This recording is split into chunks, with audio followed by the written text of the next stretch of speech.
ஒரு கிராமத்துல பூபால் பூபால் அப்படின்ட்டு இரண்டு நண்பர்கள் இருந்தாங்க. அவங்க இரண்டு பேரும் மீன் பிடிக்கலாம் அப்படின்னு சொல்லிட்டு ரெண்டு பேரும் பேசிட்டு இருந்தாங்க. டேய் கோபால், நம்ம மீன் பிடிக்க போகலாம்டா. காட்டுக்குள்ள ஒரு குளத்துல நிறைய மீன்லாம் இருக்கு, அங்கே போய் மீன் பிடிக்கலாம்டா. சரிடா பூபால், நம்ம போயிட்டு இன்னைக்கு மீன் பிடிக்கலாம், நீயும் வரியா? கோபாலுக்கு மரம்லாம் ஏற தெரியும், ஆனால் பூபாலுக்கு மரம்லாம் ஏற தெரியாது. டேய் கோபால், எனக்கு ரொம்ப பசிக்குதுடா, நம்ம ரெண்டு பேரும் சாப்பிட்லாம்டா. நம்ம வீட்டில் தர்பூசணி பழம் இருக்குது, அதை கட் பண்ணி சாப்பிட்லாம்டா அப்படின்னு சொல்லிட்டு ரெண்டு பேரும் கட் பண்ணி சாப்பிடும் போது பூபாலோட கையை வந்து லைட்டாக கட் பண்ணிட்டான். அதனால் டேய் கோபால், என் கை வந்து லைட்டாக கட் ஆகிடுச்சுடா, அதனால் மீன் பிடிக்க நான் வரலடா, நீ மட்டும் மீன் பிடிக்க இன்னைக்கு போடா அப்படின்னு பூபால் சொல்லிட்டு இருந்தான். சரிடா பூபால், நான் மட்டும் இன்னைக்கு மீன் பிடிக்க போயிட்டு வரேன், நீ வீட்டிலே இருடா அப்படின்னு இரண்டு பேரும் பேசிக்கிட்டாங்க. இந்த மீனெல்லாம் பிடித்து இன்னைக்கு எப்படியாவது விட்டு விட வேண்டும் என்று கோபால் மட்டும் காட்டுக்குள்ள சென்றான். அது ரொம்ப அடர்ந்த காடு, அங்க நிறைய விலங்குகளும் இருந்தன. கோபால் மட்டும் தனியாக இன்று எப்படியாவது மீனை பிடித்து வீட்டுக்கு எடுத்துட்டு போனோம் அப்படின்னு சொல்லிட்டு கோபால் மட்டும் மீன் பிடிக்க காட்டுக்குள்ள சென்றான். கோபால் ஆற்றுக்கு சென்று மீன் பிடிக்க ஆரம்பித்தான். கொஞ்ச நேரத்திலேயே அவனுக்கு நிறைய மீன்கள் கிடைத்தன. அதனால் ரொம்ப சந்தோஷப்பட்டான் கோபால்.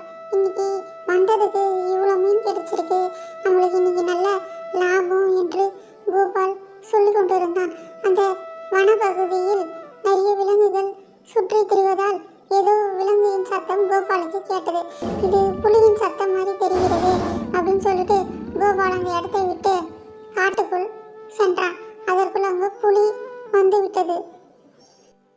ஐயோ, இந்த புலி இந்த காட்டு பகுதிகள் வந்து விட்டது.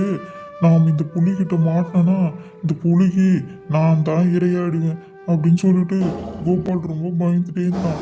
அவனுக்கு மரம் ஏற தெரிஞ்சதால ஒரு மரத்தின் மீது ஏறி அமர்ந்து கொண்டான் கோபால்.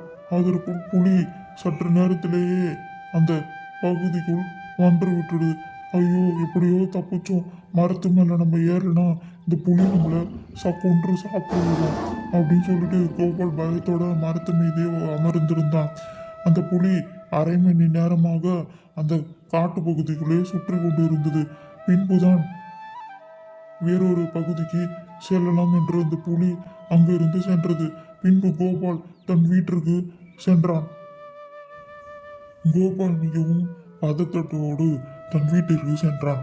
டேய் பூபால், உனக்கு ஒன்று தெரியுமாடா, இன்னைக்கு நான் காட்டுக்குள்ள மீன் பிடிச்சிட்டு இருந்தேன், அப்போ ஒரு புலி ஒன்று அங்கே வந்துடுச்சுடா அப்படின்னு கோபால் மிகவும் பதற்றத்தோடு பூபாலிடம் சொல்லி கொண்டு இருந்தான்.